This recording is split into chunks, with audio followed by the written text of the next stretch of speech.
So narito na kami sa base, bahay ni Mang Efren. Dito rin na tumutuloy ang City and Raw.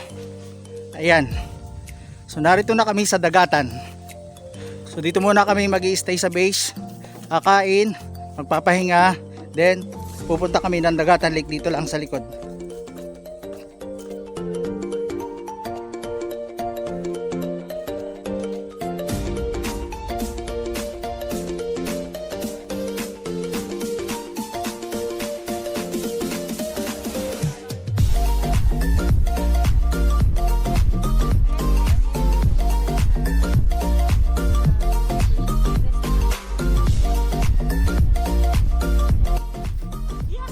Walang hindi makakaya basta sama-sama.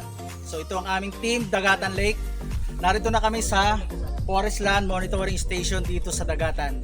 So kasama ko dito sina Tonta Capay, si Kuya TQ Vlogs, si Clark Manso Cabalsa, si Obi Kabuyaw, si Dalmark OTV. So ito yung aming team.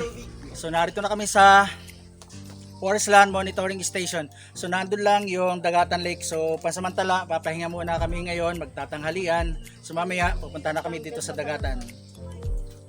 Ito yung bahay ni Mang Efren Cultivo. Isa sa nangangalaga ng aming pinagmamalaking Dagatan Lake dito sa Ibabang Palale. So proud palalihin po ako dahil may pinagmamalaki kaming lawa sa gitna ng kagubatan, ang Dagatan Lake.